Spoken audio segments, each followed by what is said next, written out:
जी हाँ, चुनाव जैसे जैसे नजदीक आता है नेताओं का दिमाग भी वैसे वैसे गर्म होता है। अनाप शनाप लोग अपना बयान देना शुरू कर देते हैं और उनके बयानों से कई के सामाजिक लोगों को या जातियों को कहिए, धर्मों को कहिए, संप्रदाय पंथ के लोगों को आहत पहुंचता है और उनको लगता है कि उनके आहत में ही कहीं न कहीं उन्हें राजनीतिक लाभ मिल रहा है।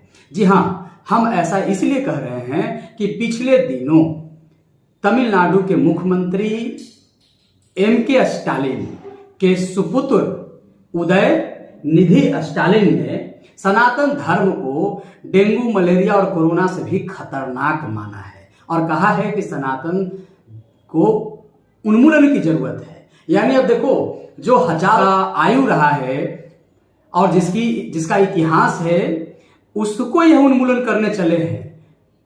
तो इन सारे मुद्दों पर विषय पर बात करने के लिए हमारे साथ हमारे स्टूडियो में मौजूद हैं एडी न्यूज इंडिया के प्रधान संपादक और सामाजिक और इस तरह के मुद्दों के विशेष जानकार हैं अमन सांडिल सर, आपका स्वागत है। सर, चुनाव आने के बाद ये सब अनाप शनाप जो है चीजें क्यों होती है? देखिए कौशिक जी, जब कोई भी मुद्दा देश में उछलता है जी, तो यूं ही नहीं उछलता। हो सकता है कुछ लोगों को लगे कि किसी बेवकूफ के द्वारा दिया गया स्टेटमेंट है। अच्छा, ठीक है, लेकिन जब उसके पीछे आप जाइएगा तो एक गहरी साजिश, एक गहरा षड्यंत्र, ठीक है, और अपने चुनावी जो हिसाब किताब है, गुनागणित, वोटों का गुनागणित, उसको ध्यान में रखकर जी ऐसे स्टोरी प्लांट किए जाते हैं।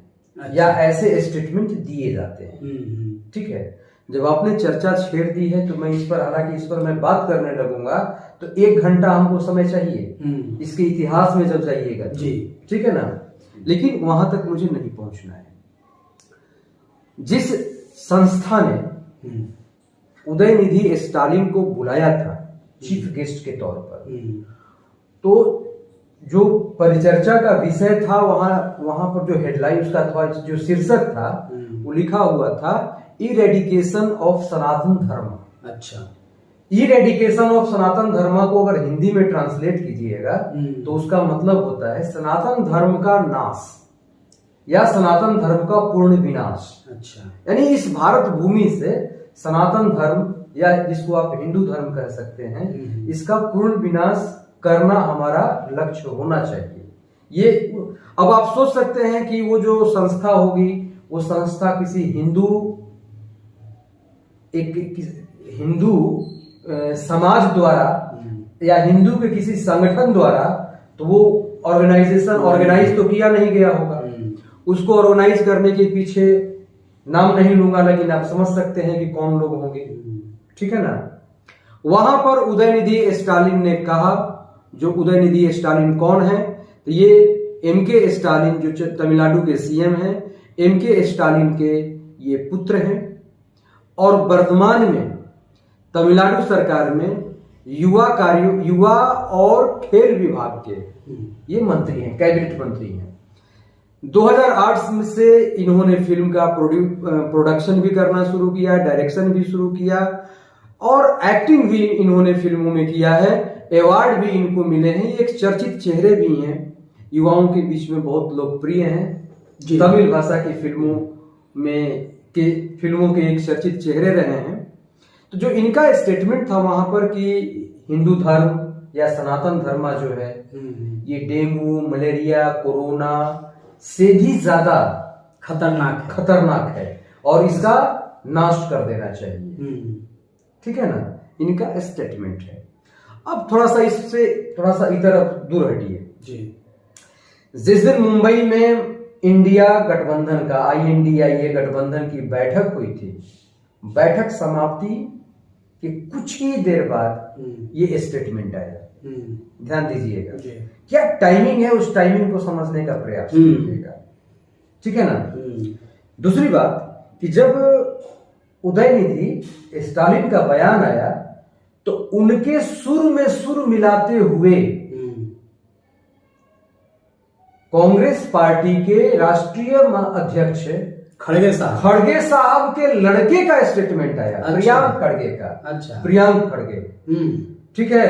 और उनका स्टेटमेंट था कि जो धर्म समानता का बोध न कराए, जिस धर्म में बराबरी न हो, वसुधैव कुटुंबकम को मानने वाला और धारणा वाला यह सनातन धर्म। लेकिन मैं कह रहा हूं कि खड़गे साहब के बेटे ने कहा जी कि जिस धर्म में समानता का बोध न हो, हाँ। जिस धर्म में सामाजिक समानता न हो, धार्मिक समानता न हो, ठीक है, आचार व्यवहार में बहुत सारा डिफरेंसेस हो, जातिवाद हो, तरह तरह की बातें जो भी है जिसको आप कमियां कह सकते हैं, वैसे धर्म का इस धरती पर रहना, भारत भूमि पर रहना खतरनाक है।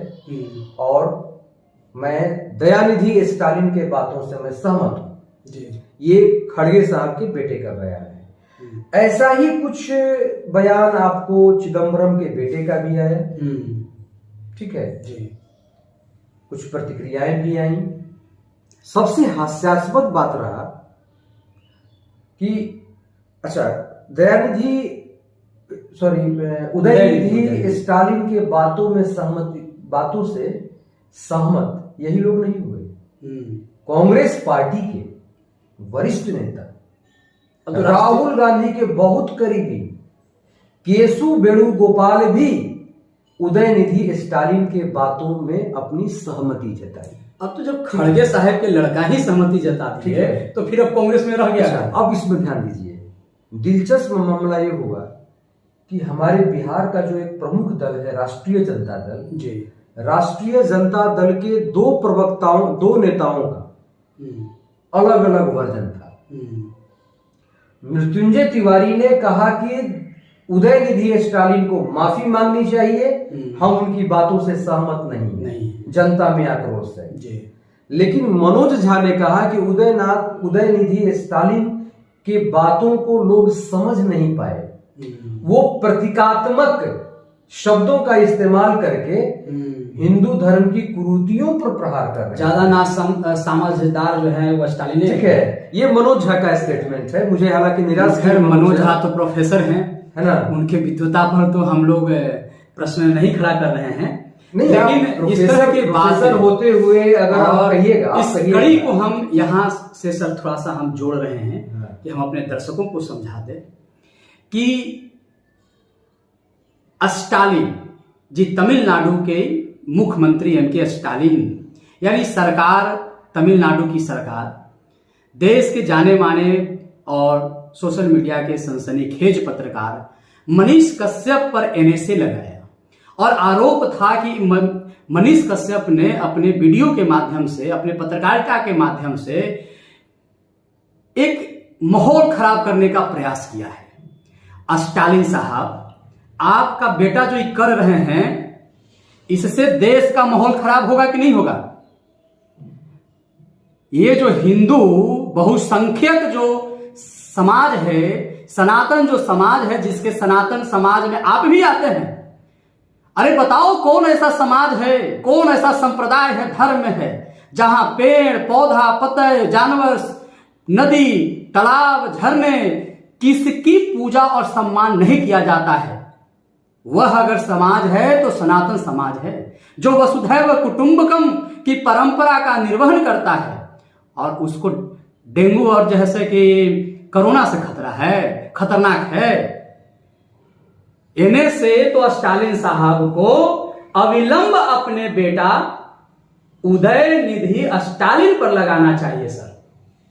यह समाज इतना आहत है, जैसा हम सबको खबर मिल रही है, लोगों से जब बात करते हैं और जिस तरह से आक्रोश में अपनी प्रतिक्रिया दे रहे हैं, इस पर मैं थोड़ा सा एक लाइन जोड़ना चाहूंगा कि जो कुछ भी घटनाएं हुई, उदयनिधि स्टालिन ने जो भी कहा या बाकी लोगों ने जो कहा, इन मुद्दों को लेकर के असम के मुख्यमंत्री हेमंत बिश्व शर्मा से जब बात की गई तो हेमंत बिश्व शर्मा ने कड़े शब्दों में निंदा की और उन्होंने एक सवाल किया कांग्रेस पार्टी से।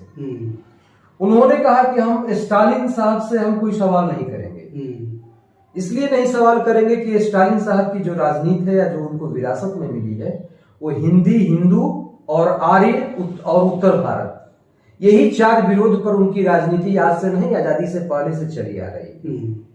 ठीक है ना, ये तो उनके खून में है विरोध करना, अनर्गल प्रलाप करना। ठीक है, लेकिन जो पूरे भारत की पार्टी होने की जो कांग्रेस पार्टी दावा करती है, उस कांग्रेस पार्टी के नेताओं के जो बयान हैं, तो विष्णु शर्मा ने कहा कि मैं सवाल करना चाहता हूं राहुल गांधी जी से, सोनिया गांधी जी से मेरा सवाल है कि अगर कोई भी हिंदू लड़का, कोई भी हिंदू व्यक्ति अगर कोई फेसबुक पर, यूट्यूब पर, कहीं भी सोशल मीडिया में अगर ये कहता है कि मैं इस देश से इस्लाम और ईसाइयों का समूल विनाश करना चाहता हूं, या हमारी उसके प्रति प्रतिबद्धता है, तो क्या वो, चूंकि कांग्रेस ने कहा ना, कांग्रेस के नेताओं ने कहा कि उदयनिधि स्टालिन जो कुछ भी बोले हैं ये बोलने का उनको हक है, यानी स्वतंत्रता है, अभिव्यक्ति की स्वतंत्रता है, हमारी अभिव्यक्ति। मेरी बात सुन लीजिए, मेरी बात सुन लीजिए, अभिव्यक्ति की स्वतंत्रता है। तो हेमंत विश्व शर्मा ने कहा है कि जब सनातन धर्म का उन्मूलन करना, विनाश करना अभिव्यक्ति की स्वतंत्रता है, तो कल अगर कोई हिंदू लड़का या कोई हिंदू नेता अगर खुलेआम बोले कि मुसलमानों का सफाया कर देना और ईसाइयों का सफाया कर देना इस देश से, ये हमारा उद्देश्य है और हम चाहते हैं कि सफाया कर दिया जाए, तो यह भी अभिव्यक्ति की स्वतंत्रता की अभिव्यक्ति की स्वतंत्रता होनी चाहिए। देखिए, मैं दर्शकों से स्पष्ट कर दूं कि हम लोग यानी एडी न्यूज इंडिया और जनप्रहरी मीडिया इस बात का समर्थन नहीं करते हैं, चाहे वह हिंदू हो, मुस्लिम हो, सिख हो, ईसाई हो, कोई भी हो, किसी भी पंथ संप्रदाय के मानने वाले हो, उनको कोई अधिकार नहीं है, कोई अभिव्यक्ति की स्वतंत्रता नहीं है दूसरे धर्म संप्रदाय जाति को आहत करने का। नहीं, मैं एक बात स्पष्ट कर देते हैं सर, ये हमारा एकदम डिस्क्लेमर है कि यह हमारा संविधान अधिकार नहीं देता है।